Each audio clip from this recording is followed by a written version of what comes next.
My name is Jordan Hayes, and up until 6 months ago, I was just another guy scraping by in a dead-end job at a warehouse in Chicago.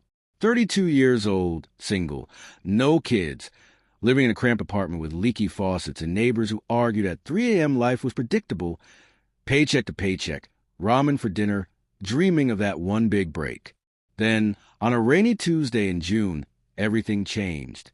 I stopped at a gas station for coffee and, on a whim, bought a lottery ticket, the kind you scratch off of the coin. I didn't even check it until the next morning, half asleep, sipping black coffee at my kitchen table.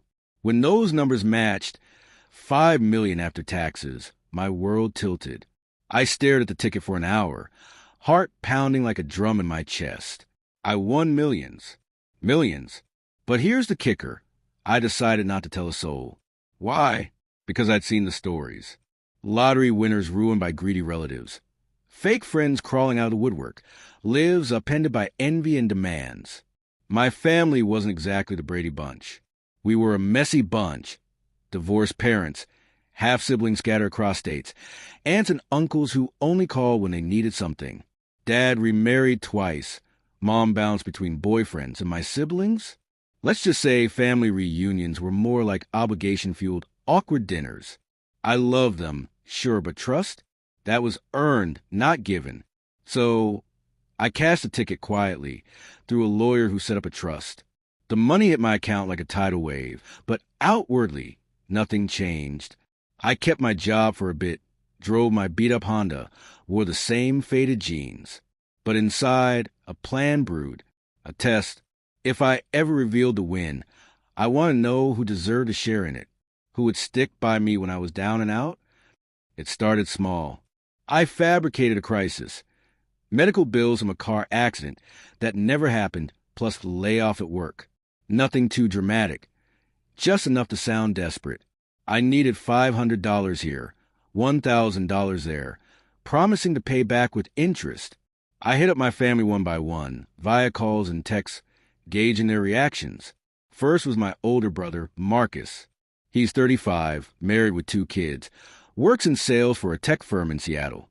Marcus and I grew up sharing a room, fighting over video games, but as adults, we drifted. I called him on a Sunday evening, voice shaky for effect. Hey, bro, I'm in a bind. Got into a fender bender. Insurers are screwing me over and rent's due. Could you spot me $500? I'll pay you back next month. There was a pause, the kind that stretches like taffy. Man, Jordan, I'd love to, but things are tight here. The kids' school fees just hit, and Sarah's car needs brakes.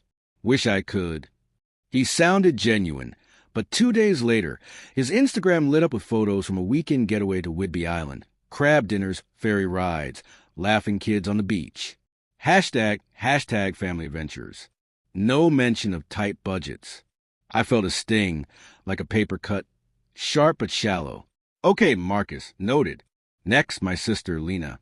She's 28, lives in New York, chasing her dream as a graphic designer. Lena was always the artistic one, the family favorite who got away with everything because of her dimpled smile. We texted more than talked, memes and quick check-ins. I messaged her. Sis, rough patch, medical stuff piled up. Need about $1,000 to tide me over. Hate asking, but you're my go-to. Her reply came fast. Oh no, Jord. That sucks. But I'm broke AF right now. Freelance gigs dried up, and rent in NYC is killer. Maybe next month. Sympathy emojis galore. Yet, that same week, her feed exploded with pics from a rooftop party in Brooklyn. Fancy cocktails, designer outfits, tagging friends in what looked like a $200 a head event. Hashtag NYC Nights. The hypocrisy burned. Lena, who I bailed out twice in college, suddenly broke AF. All right, test results coming in clear.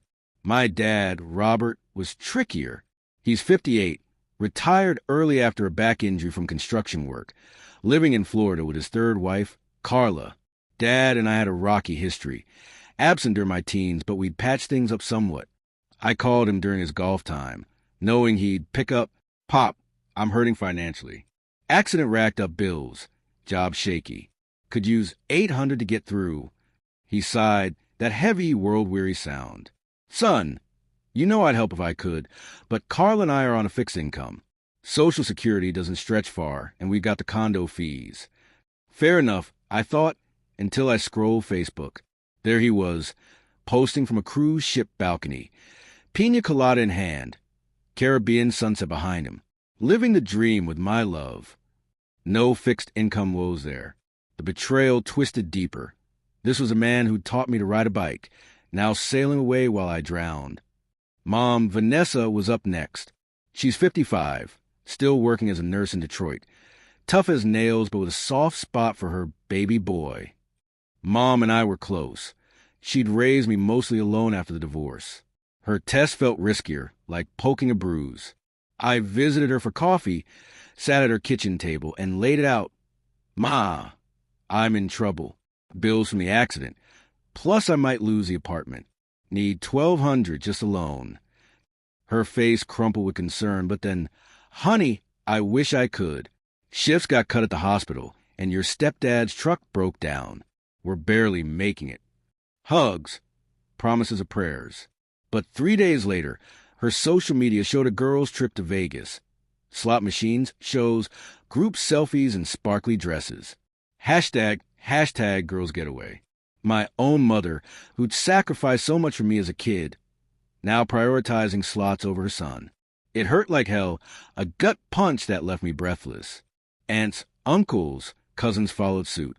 Aunt Rita, the gossip queen in Ohio, claimed poverty while posting about her new kitchen remodel. Uncle Frank in Texas said no due to investments, but bragged about his Vegas poker wins online.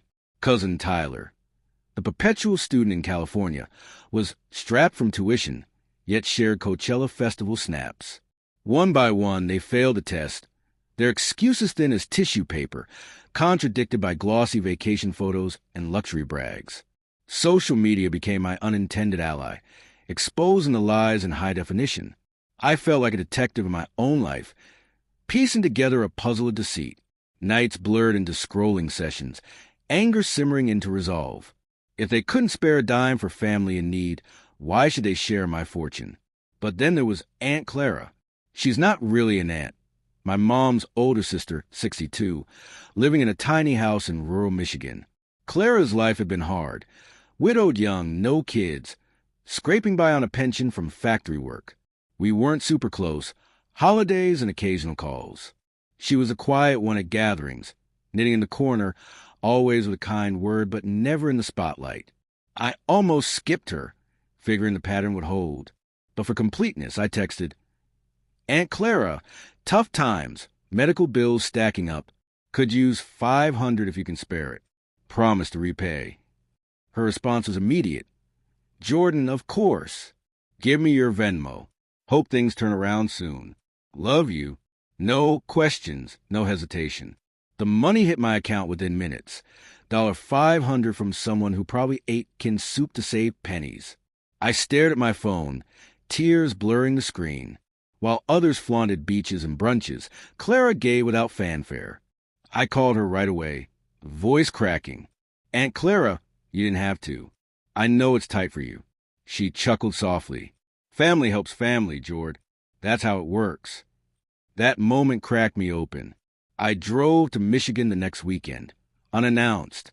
Clara's house was modest. Faded paint, a garden of wildflowers fighting weeds. She greeted me with a hug that smelled like lavender soap. Over tea in her cozy kitchen, I confessed everything. The win, the test, the disappointments. Her eyes widened, but she didn't judge. Oh, honey, she said, patting my hand. People show their colors when times are hard. But you got a good heart. I revealed the money to her alone, not the full amount, but enough to change her life, a trust fund for retirement, a new car, help with bills. Clara cried, we laughed, and for the first time, I felt the weight lift. As for the others, I ghosted the pleas for a while, let them stew in their own posts. But karma has a way of circling back. Marcus called a month later, needing money for his kids' braces. Ironic, right? I said no politely. Lena texted about her dream project funding, declined. Dad invited me to Florida. Hinting at opportunities, I passed. Mom, that one stung most. When she asked for help with her roof, I sent a small amount, anonymously through a charity, but kept my distance. The money? I invested wisely, quit the warehouse, traveled solo to places I'd only dreamed of, backpacking in Europe, volunteering in Asia. I started a foundation for single parents, inspired by Mom's early struggles, but without the family strings. And Clara? She's my rock now.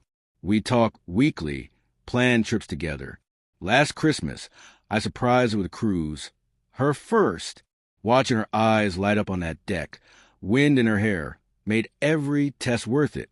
Looking back, winning the lottery wasn't just about the cash. It was a mirror to my world.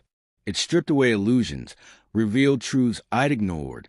Most family ties are conditional, frayed by self-interest. But the rare ones, like Clara's, they're gold, pure, untarnished gold. If you're reading this, maybe you're in my shoes, sudden windfall, wondering who to trust. Test them. The results might break your heart, but they'll set you free.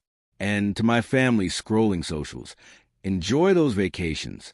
I've got my own adventures now, with the one person who proved she deserved a ticket.